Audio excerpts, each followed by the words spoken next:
무더위가 기승을 부릴수록 찾는 이가 많아진다는 전북 남원. 논밭으로 둘러싸인 이곳은 기력 보충을 위해 즐겨 먹는 보양식. 추어탕의 재료 미꾸라지 양식장입니다.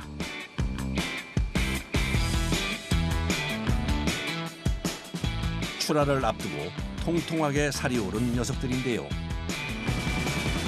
미꾸라지는 1년 이상 키워야지 돼요. 얘네들이 성장 속도가 다른 애들보다 늦어요. 이제 우럭이나 넙치 이런 해산어류 같은 경우는 보통 한 1년이면 800g 막 이렇게 크거든요. 근데 얘네들은 1년 커봤자 한 10에서 15g. 1년 이상 된 성어 중에서도 10g이 넘는 미꾸라지만 추어탕 재료로 사용한답니다. 여기에 지금 미꾸라지가 얼마나 있는 거예요? 지금 이 수조화대만 500kg 정도. 출하를 위해 녀석들을 한 곳으로 몰아넣는 작업자. 얘들도 이제 지들이 알아서 안 밟히려고 잘 도망가네요. 추어탕은 남원의 대표적인 향토 음식으로 꼽히는데요. 지리적 특성 때문이랍니다. 추어탕이 유명한 지역이 주로 중산간지대거든요. 근데 중산간지대가 미꾸리들이 좀 많이 났어요. 그래서 아무래도 이제 그거로다가 요리를 해 먹다 보니까 좀 유명하죠. 가을 추수가 끝나면 겨울을 대비해 끓여 먹던 추어탕은 기력 보충을 위해 사계절 즐겨 먹는 보양 음식이 됐습니다. 특히 무더위가 기승을 부리는 여름철 주문량이 는다는데요.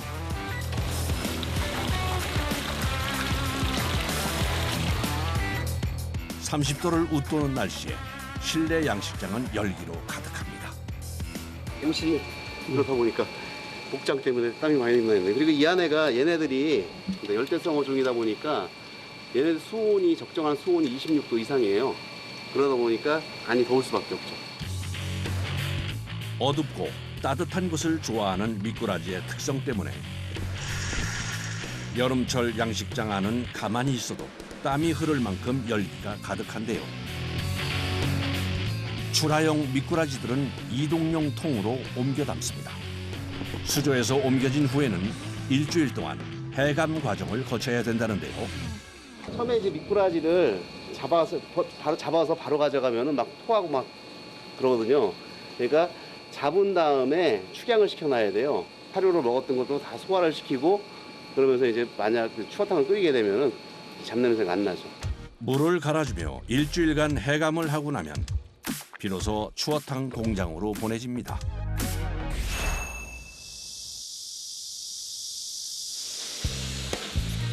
해감 과정을 통해 내장을 비운 미꾸라지는 소금을 넣지 않고 물로만 세척을 해주는데요. 미꾸라지가 갖고 있는 영양 성분을 그대로 이용하기 위해서랍니다.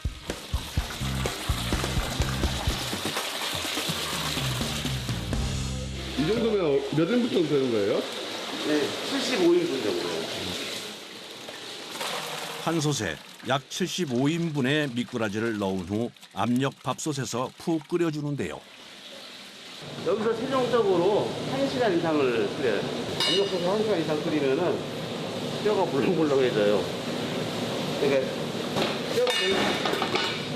뼈를 분리 안 해도 뼈가 씹히지 않아요. 그래서 저희는 뼈를 분리 안 해요. 뼈까지 부드럽게 삶아주는 거죠. 공장 한쪽에서는 미꾸라지와 함께 추어탕에 들어갈 시래기 세척이 한창입니다. 시래기는 얼마나 장구하는 거예요? 하루에 450kg 정도 저희가 세척합니다. 남원식 추어탕에는 된장에 버무린 시래기를 넣는 것이 특징인데요.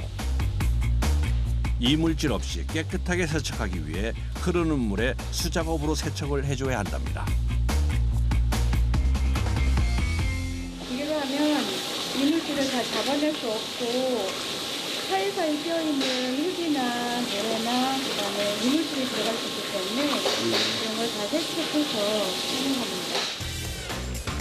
작은 이물질도 들어가지 않도록 꼼꼼하게 이루어져야 하는 세척 작업. 물로 하는 일이라 겨울보다 더운 여름이 좀 더 수월하긴 하지만 이른 아침부터 몇 시간씩 같은 자세로 서서 작업하는 것이 때론 힘에 부친다는데요. 오랫동안 서 있으니까 아프고요. 거의 움직임 없이 똑같은 작업만 반복하는 거잖아요. 그러니까 다리가 좀 아프고 작업량이 많거나 그럴 때는 새벽 5시부터 시작하는 주문량이 많아질수록 작업 시간도 길어지게 되는 거죠. 세척이 끝난 시래기는 기계를 이용해 한 입 크기로 잘라줍니다.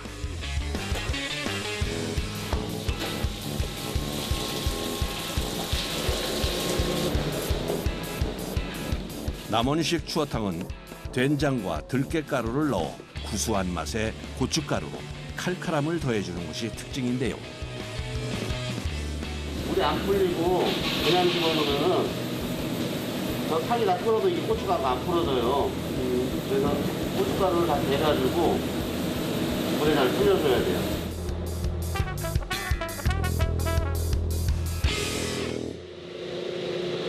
압력솥에 1시간 이상 푹 삶아낸 미꾸라지는 분쇄기에 넣어 곱게 갈아주는데요.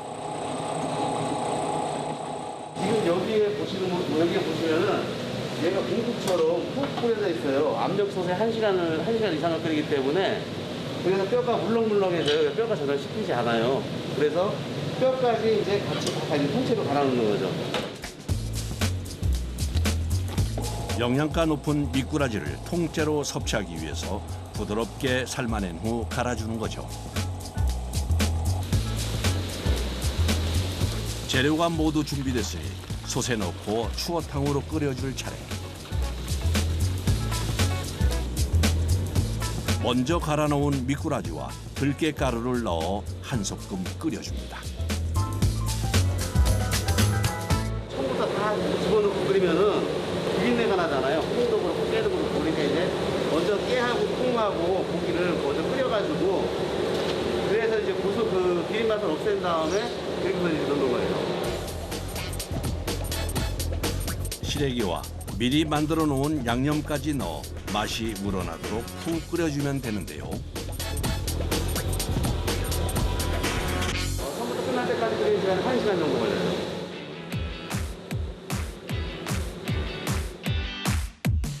대형 솥에서 1시간 이상 푹 끓여주면 남원식 추어탕이 완성됩니다. 자동화 기기를 도입해 일일이 손으로 저어야 하는 번거로움이 줄어들었지만 완성품이 나올 때까지 뜨거운 솥 옆을 지키는데요. 마음이요? 네. 아, 얘가 나가서 돈을 벌어주니까 뿌듯하죠.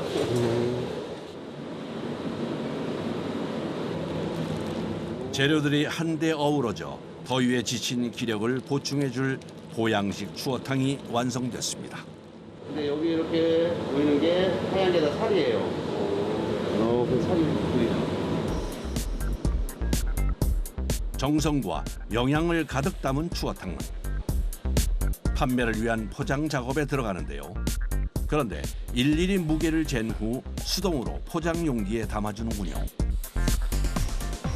얘처럼 이제 건더기하고 물하고 5대5로 섞은 게 자동 추진이 제일 어렵다 그래요. 자동이 안 돼요. 뜨겁게 끓여낸 추어탕은 열기가 식기 전 빠르게 포장재에 담아 밀봉시켜줘야 하는데요. 모든 공정 중 가장 고된 작업이 이 포장 작업이랍니다. 하루에 5,000개 한다 그러면은 둘이서 나눠서 하면은 8,000원 앞에서 2,500번씩 뽑잖아요. 국자지를. 엘보 다 왔어요. 정성껏 만든 추어탕을 수작업으로 포장까지 끝내고 나면 고압 멸균기로 이동시켜줍니다.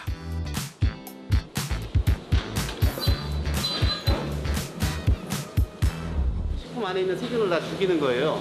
그러니까 이제 얘가 공지를 뜯지 않는 공지를 뜯어서 공기하고 접촉이 되면 상하는데 공기가 접촉이 안 되면은 안 상해져. 이제 균이 없으니까.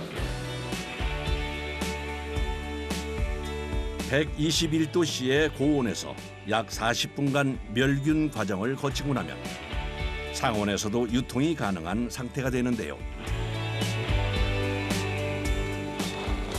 미꾸라지 양식부터 추어탕으로 완성되기까지 뜨거운 열기 속에서 이루어진 공정. 이렇게 마지막 작품이 나왔을 때는 많이 뿌듯해요. 좋은 마음으로 만들었으니까 맛있게 잘 드셨으면 좋겠습니다. 땀 흘리며 일한 후 찾아온 반가운 식사 시간. 정성 들여 끓여낸 추어탕이 점심 메뉴입니다. 뜨끈한 국물에 말아먹는 밥 한 숟갈에 피곤이 풀어지는 듯한데요.